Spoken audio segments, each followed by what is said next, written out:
the thing to me that I would impeach him over right now is they launched this meme coin and said very explicitly the people who buy the most of it get to have dinner with Donald Trump. Like, you Yeah, could not ask for any more naked corruption than this. This is it's the very office is for explicit. sale. And it is coming Yes. from people who have spent the last 10 years in absolute apoplexy at the idea that a president's son might be on a board of a company and that is so illegal that everyone needs to go to jail for 100 years, right? Like, it is wild to me.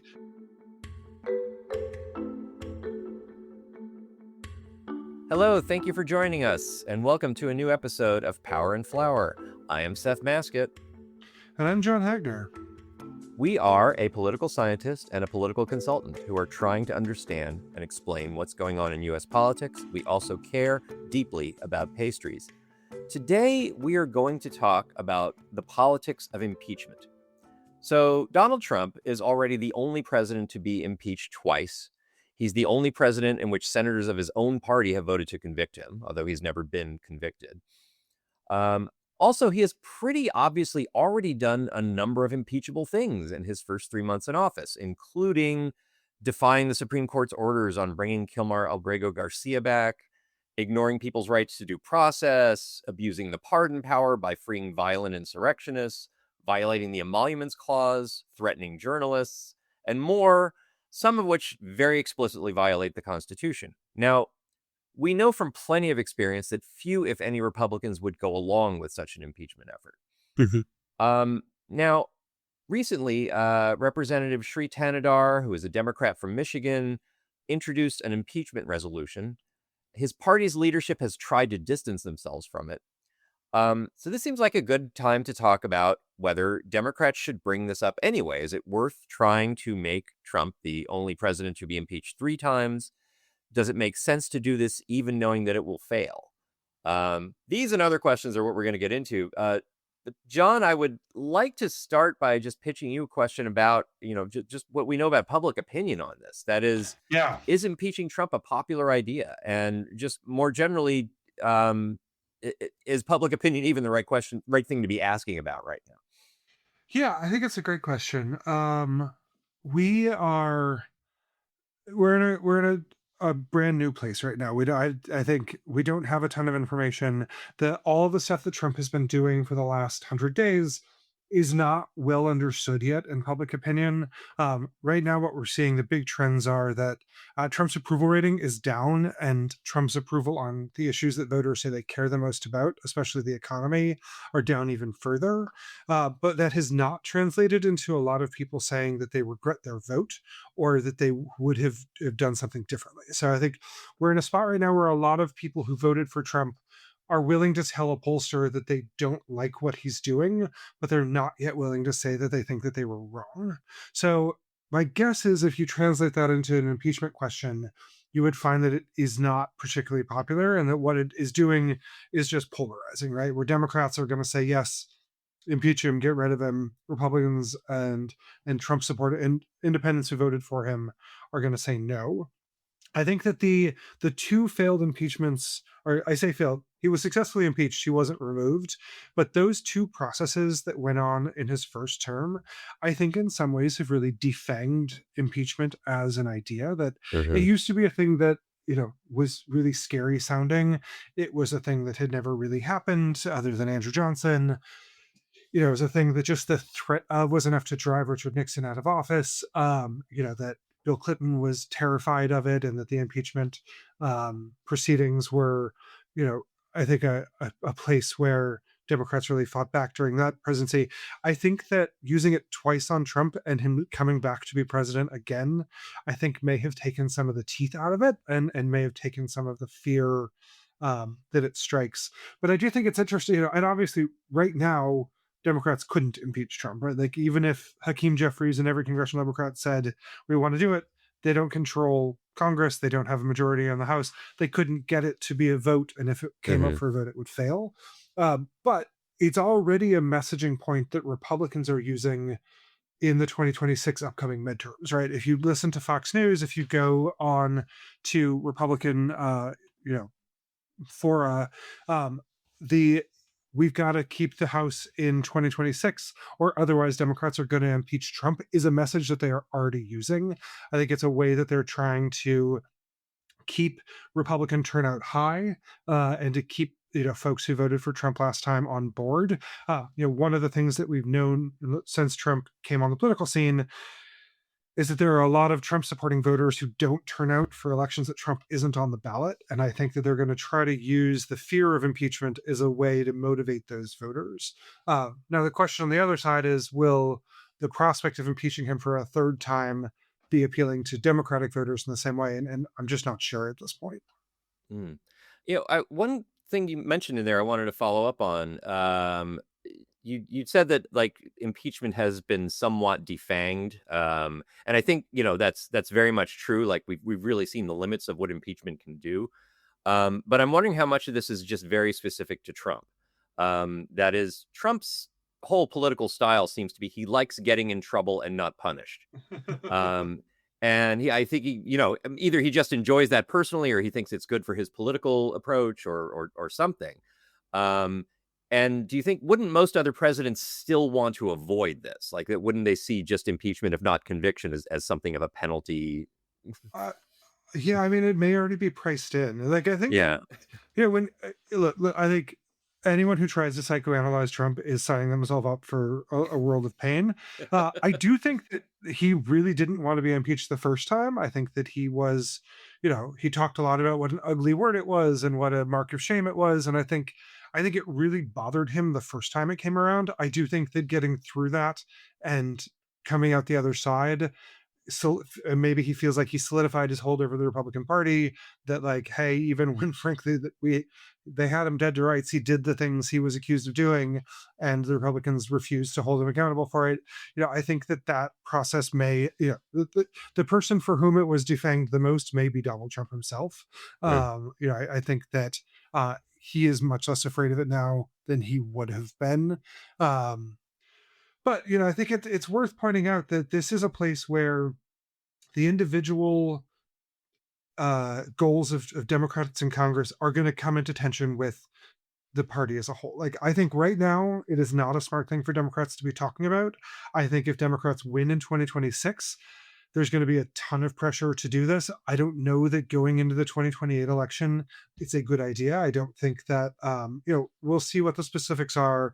He may do things that are so grossly illegal that even Republicans get on board. Who knows? But the the last two impeachments of Trump, I don't know, moved the needle politically. I don't know if a third would do more, but we're going to see a ton of Democrats who feel like their personal politics are benefited from doing it, right? Like, we Hmm. mentioned that Congressman Tanadar of Michigan has introduced an impeachment resolution. It's not a coincidence that he is also one of the Democrats who is the most vulnerable to a primary challenger. Justice Dems have targeted his seat. There's a candidate running from his left. Tanadar is also, a member of Congress from Detroit, from a largely African American district. Tanadar is not African American himself. He has always been sort of an odd fit in that district. He's never held a really solid grasp on that seat. He's personally very wealthy, so he's been able to outspend all of his opponents and win with pluralities in the primary. But he is definitely under pressure to show to voters back home in Detroit that he's doing something. So his incentives are not necessarily those of the parties. And I think what we're really going to see is like how the interesting question: if Democrats take the House in 2026, which if I were a betting man, I would say is more likely than not right now, but not a guarantee. Hmm. Um, Hakeem Jeffries, I think, is going to feel a lot of those same pressures, right? That people in his caucus are going to want him to do something, that donors and activists and people who are screaming at him are going to want him to do something. But the long term goals of the party may not be that. And I think there'll be some fascinating dynamics at play there. Yeah, I'm fascinated by this sense of cross pressure on Democrats in Congress. So they have, like Tanadar, they have people to their left wanting to see some kind of action. You obviously have a very outraged liberal base to the Democratic Party that wants their members of Congress to do something, Yeah. something outside the norm. And They also have others, more centrist people, their party leaders, and others telling them this is impractical. This could be used against us. I'm curious. Do you just see? Is this just sort of something that members of Congress will just need to navigate on their own? Do you think there is like one best path here, or does it really depend on the district? Yeah, I think it depends on the district. I think that yeah, I think it's one of those things where people want Democrats to do something and this is something, so therefore Democrats get convinced that it's the thing that they have to do. Um I think it's absolutely true that Democratic voters want their members of Congress to fight. I Hmm. don't know, and again, public opinion just isn't clear enough on this. And the world of what impeachment was 20 years ago, when the political science, I think a lot of it was done on this, isn't where what impeachment is now. So I don't know how much of a guide the past is. But without question, in 2026, if Democrats take back the House in 2027, there'll be enormous pressure to hold the Trump administration to account, and whether or not that a robust investigation and hauling people up before the hill and making a lot of noise and generating a lot of press will be seen as enough, I think is a really interesting question. And I think some of it's going to depend on what happens in the next couple of years, and how much further Trump pushes the norm breaking. Yeah, the thing to me that I would impeach him over right now is they launched this meme coin and said very explicitly the people who buy the most of it get to have dinner with Donald Trump. Like, you Yeah, could not ask for any more naked corruption than this. This is it's the very office is for explicit. sale. And this coming Yes. from people who have spent the last 10 years in absolute apoplexy at the idea that a president's son might be on a board of a company, and that is so illegal that everyone needs to go to jail for 100 years, right? Like, it is wild to me. You have publicly traded companies putting in SEC filings that we are buying this meme coin to get exempted from the tariffs because Yes. that's the best thing for our business, right? Like, no one is pretending that this is anything other than naked No, corruption. no, they like And pulled paragraphs directly from the Federalist Papers, as far as I can tell. They're like, okay, let's do that thing that they were yeah, warning about. let's Yeah. Yeah. yeah, and look, if I were in Congress, I would, if representing a Democratic district, I would probably vote for impeachment. I mean, this is impeachable. If this is not impeachable, then nothing is impeachable. But the question is, what's going to get Senator Todd Young from Indiana and Senator John Curtis from Utah, and Republicans who are not fully lunatics, who of whom there are still some, they just are pretty quiet these days, Mhm. to vote for conviction, right? And I think that needs to be the standard that Democrats use going forward, is unless there is something that actually could convince some of these folks. And look, we are now in a world where Trump is a lame duck. He has been a lame duck since he was elected. He admitted on Meet the Press this weekend he cannot run for a third term because he, I guess, read the Constitution for the first time just this week. But like, he's going to be out of the picture, and maybe that does change Republican calculus. I don't know. People have been hoping that that would happen for a long time, to no avail. Um, So I does the want to. oh, sorry. I wanted to. I'm actually going to disagree with something you said here. Okay. You said that like Democrats should be thinking about this in terms. The standard should be: will it convince Republicans? Will it convince enough to convict him, or enough to make a significant statement here? Um, I think we've seen that the impeachment clause of the Constitution does not work as designed, or it does not work as intended. It was simply, it's way too high a barrier to reach, and that it probably Richard Nixon very likely would have been actually removed had it gone to a Senate trial. But there's probably no other case in which we could have reasonably expected any president to be removed. And I think We that came pretty close for the second Trump impeachment, and we were I still think pretty if far. but I think McConnell probably could have. I think Mitch McConnell, if he had said, "Hey, I'm going to vote for this, and you should all vote for this too," I think they could have perhaps swung it.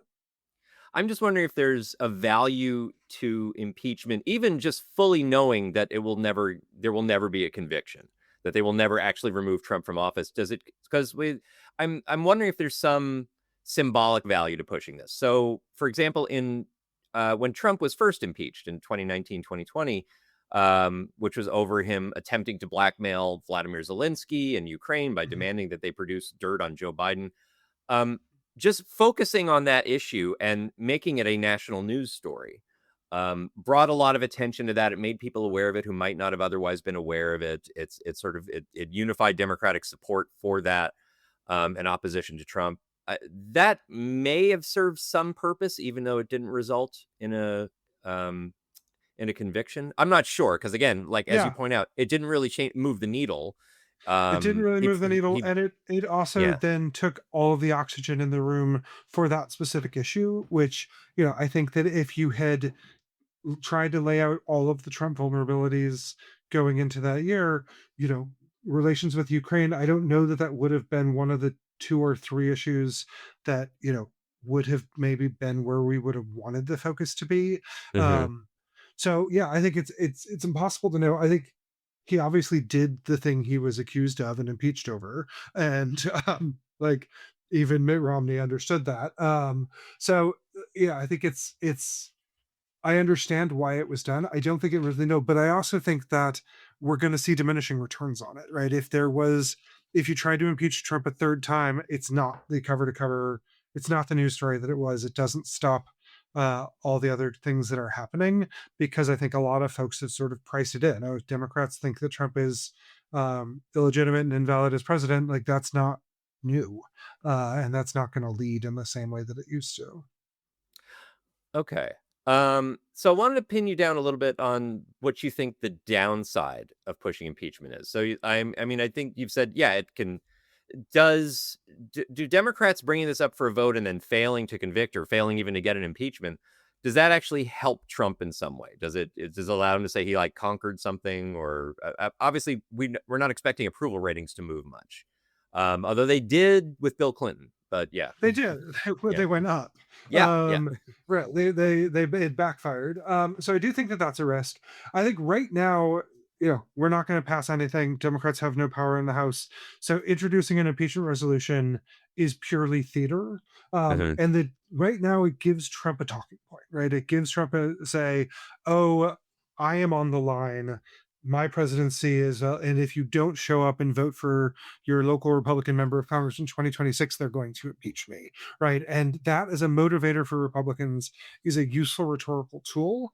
I think that they're going to say that anyway, right? If Sri Thanedar did not introduce that resolution, Republicans would still say, if you don't vote for Republicans, Trump's going to get impeached, and hope that that moves his support base to the polls in the midterms.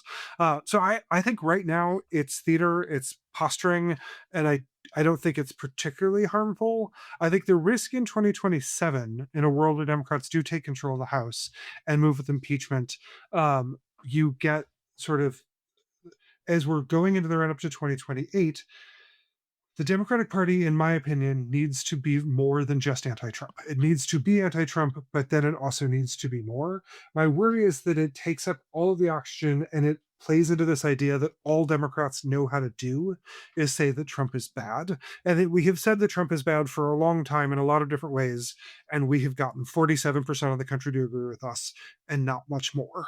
And so my worry is that if that becomes the main thrust of Democratic policymaking in 2027, or in if that's the main thrust of democratic accountability, that we are in trouble. I would much rather we spend the first 3 months of 2027 taking away the president's power to pass tariffs, you know, doing investigations into the rot across the entire government. Like, I think that there are more things that we can do that are not going back to the same well that we have been to twice already and didn't get the results that we expected. I think that that's my fear.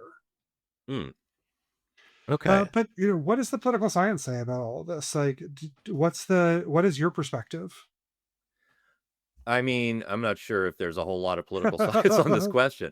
I did want to just give a shout out to a friend of the podcast and my frequent co-author, Julia Zari, who has a book coming out on the relationship between race and impeachment. Which is, I don't want to mischaracterize the book, but it's largely that a pattern that we've seen is that you have occasionally a president comes along who tries to achieve something on civil rights, and then they're almost always followed by someone who is a big backlash president and often gets impeached for doing something unusual, while trying to sort of reestablish the white race and its superiority. And we see that with Lincoln and Johnson. We see that with then Lyndon Johnson and Richard Nixon, and we saw that with Barack Obama and Donald Trump. And notably, a little tidbit in there is that in with Nixon, and with Trump in his first impeachment, and with Trump now, the people in Congress who are the first to push for impeachment tend to be people of color. That they're often the first to recognize this, this president as some kind of a mortal danger to them. And then eventually the rest of the party comes on board in response to some kind of high profile action with that. And that's true today, that this is an Indian American from Michigan who is bringing this Yeah. up. And Representative Al Green from Texas has been Mm-hmm. introducing impeachment resolutions every year. Yeah. Who's an African American member from Houston. So yeah, I think that's really I'll be interested to read more about her work on that. And I think, more generally, political science and impeachment, I think what I was saying before is probably a summary of it, that like uh, the founders kind of screwed up thinking that this was an achievable thing. They were right that, okay, yes, once in a while, a president will need to be removed if they do something wrong.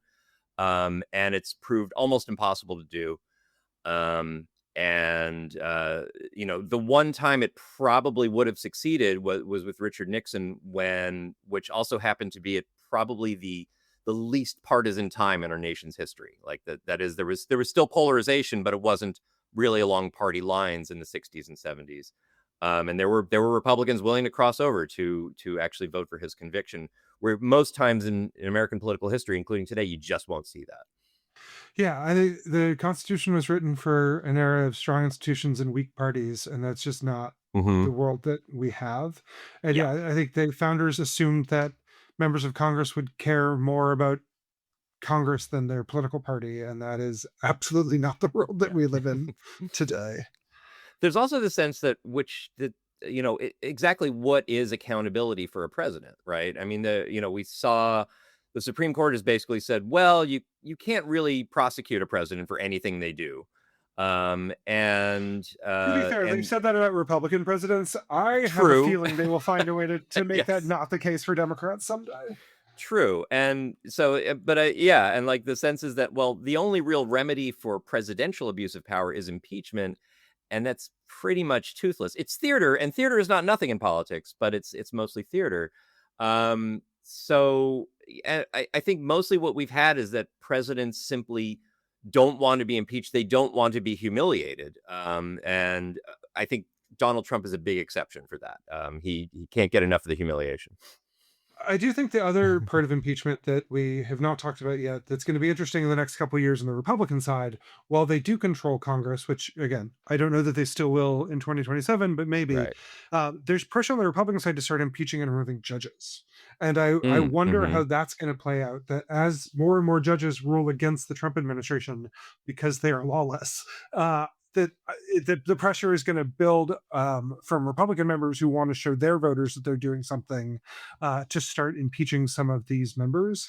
And I wonder, what how judges are going to respond to the threat of impeachment, and if that's going to make some of them back off, or if that's going to make some of them double down. I think I'd be surprised to not see at least one federal judge impeached in the next during this Congress. I mean, yeah, one's already been arrested. So, Well, yeah, a state judge has been arrested. Yeah, I yeah, think if yeah, they'd arrested a federal judge, like who knows? It may yeah. by the time this podcast comes out, they may have. Um, But I think you're right that there will likely be a judicial impeachment, and then where does that go? Yeah. yeah, and do any Republicans in the Senate, take that up, or do they push back? We'll see. Well, But let's talk about more important stuff. yes. Let's. I wanted to. I mentioned last time we talked that I was going to learn how to build and bake in a masonry oven, and I Let's just have to share how fun Yes, this please. was. Okay. So I spent the last week at North House Folk School on the north coast of Lake Superior, which you can be in America and still be on the north coast of Lake Superior. It is very far away. It's in a little village called Grand Marais, Minnesota, which is north of Duluth, which is possible to be. It snowed while I was there in May because it's north of Duluth. But it's this beautiful village with this folk school that teaches traditional crafts. And one of the things that they teach is a 6-day class on how to build a masonry oven and then how to bake in that masonry oven. Hmm. So we're building like old school village ovens like you would find in France in the 1800s. Stone ovens with really thick hearts and then surrounded all around so that you can use them to do like a high heat application like baking a pizza, but then they also retain heat for hours and hours and hours. You build a fire in them, and then you take the wood out, but the heat that is built up in the oven will stay for hours. So you start by doing your high heat things like your pizzas and such, and then as the oven cools down, you do bread, and then you can do stews, and you can cure meats at the end, or as it gets closer to zero. Hmm. Is this like So when I see like a brick oven pizza restaurant? Is it that kind of a thing, or is it yeah, so different from? a brick oven, if it's just for pizza, you usually use a thinner piece of brick because you want it to get really hot fast and then cool down. Okay. These are thicker Mm. so that you can bake bread loaves on them. A pizza oven, like you might find, like an uni pizza oven, you can't do bread in because it'll get to 800 degrees, but then quickly drop and won't stay in that sort of 400 to 500 range that you need for bread. So we learned how to build these things and we learned how to bake it though. We had some master wood fire bakers who went through and taught us how to do it. So the class was about half building and half baking. It was incredible.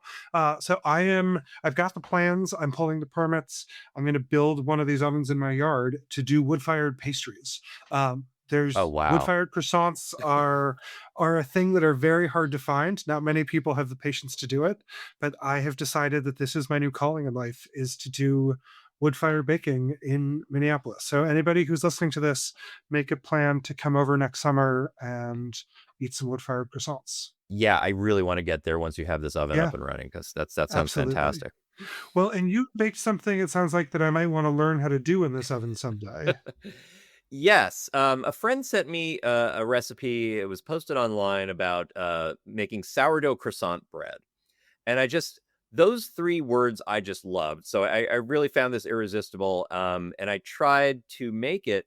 Honestly, I was a little disappointed in the outcome. I'm going to withhold full judgment until I attempt it a second time because I definitely caught some errors in my approach. The instructions were not incredibly clear at different points, but basically, the idea is it's mainly like folding butter into a sourdough, and it's sort of like a quasi laminated dough, but still mostly baked like a sourdough loaf. What it mostly came out tasting like to me is just sourdough with butter on it, which Mm, okay, that's great, that's but great. I don't know that it needs to be a whole thing. So I'll try it again and report back. But I'm enjoying it, but like it's not something I really couldn't have done just by getting regular sourdough and putting some butter on it. And putting a lot of butter on it. Yeah. Yeah, my normal croissants are sourdough, but I also use some commercial yeast just as backup there. So, but yeah, it's a great. Those are great combinations of words.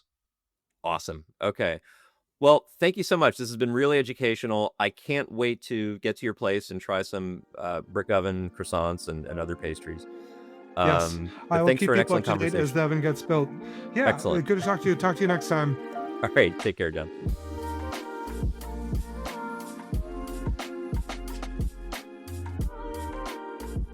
Thank you for listening to this episode of Power and Flour. This episode was produced by Eli Maskett.